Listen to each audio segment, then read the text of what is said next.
All right, we got some wrenching done. Don't mind the furnace on the corner. So this is our normal EJ 253. Same thing, it's in my personal car right now. In fact, this is the one that blew up where I spun the center bearing.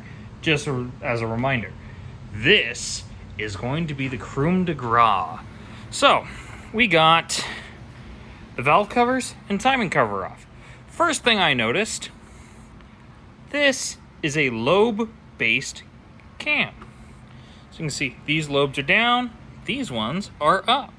And don't worry, probably going to be replacing all of these, so I'm not too worried if they get dirty. Well, my 253 is a rocker arm system. You can see the rockers right here and the springs right here. Now, you'll notice I have this thing tilted up. And it's simply so it can slowly drain out to my drip pan down below. The spark plugs on this one are centralized on the cylinder, while on mine, they're down these tubes. So they're more, if the cylinder is here, the spark plugs are a bit like this, next to the intake. While on the 255, the intake's up here, same valve down, but the spark plugs are located much lower, which means a spark plug job on an EJ 255 is a little bit harder than a 253. Now we're gonna pull out my handy dandy screwdriver here, and we're gonna rotate this engine. Oh God. Ugh. There's no good area to hold this. Okay. Now we're gonna rotate this bad boy.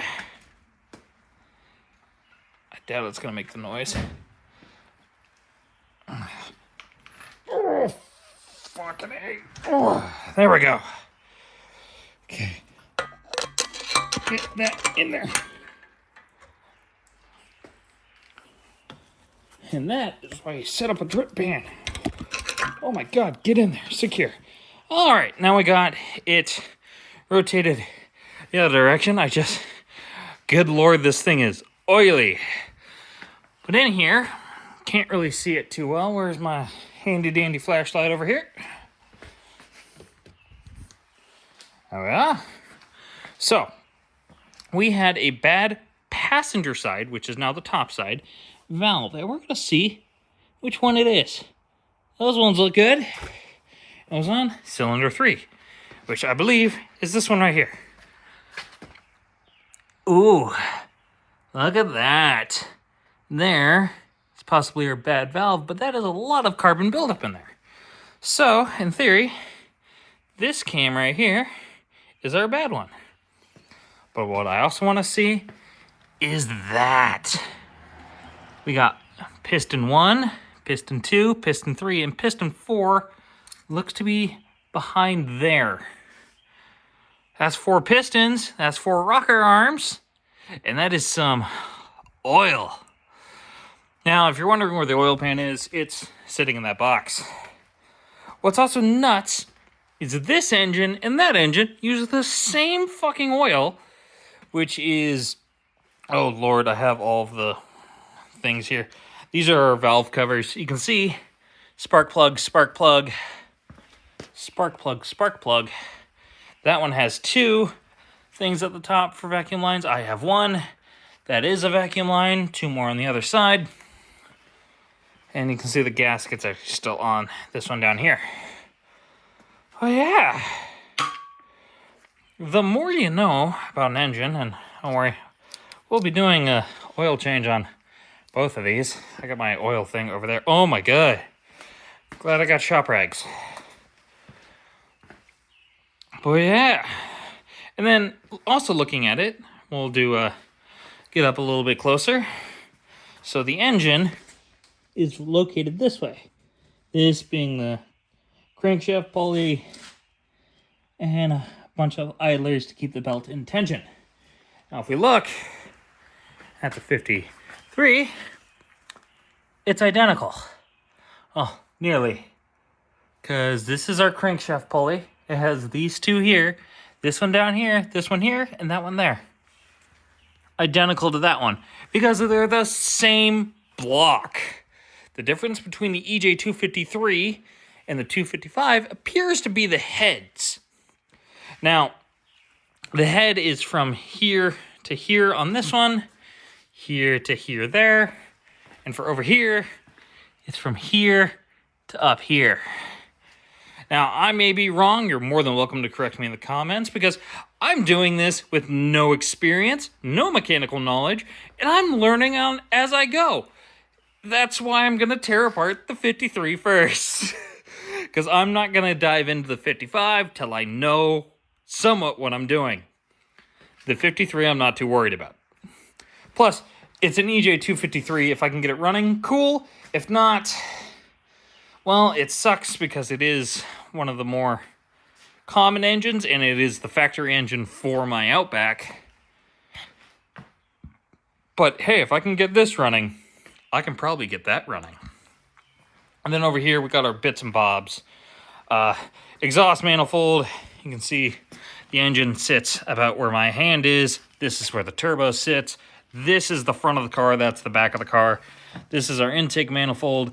Whether or not it's for that engine is something else because the dude I got it from was throwing in an EJ205X from a Liberty down in Australia into his like 05 Forester. I got an 05 Outback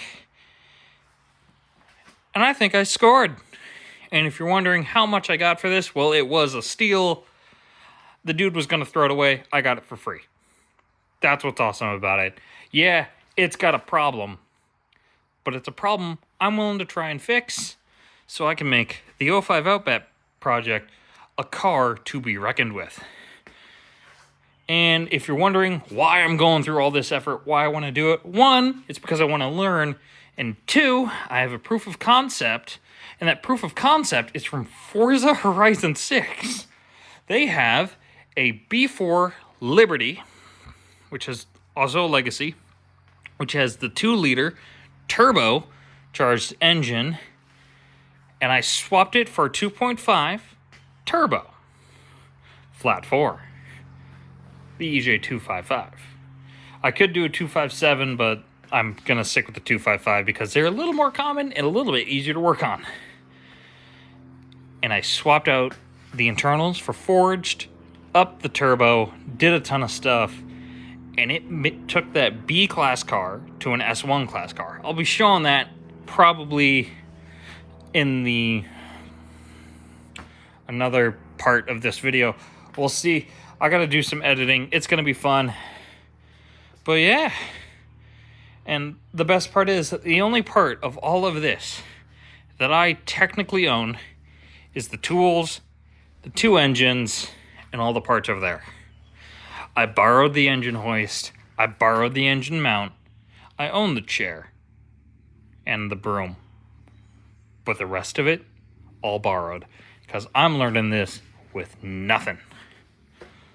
Anyways, ladies and gentlemen, thank you all so much for watching. We'll be cutting over to Forza Horizon 6 here in a bit to show the proof of concept of the B4 Legacy / Liberty. Because, you know, things with Japanese cars. I got US spec, JDM. Anyways, ladies and gentlemen, we'll see you in the next part.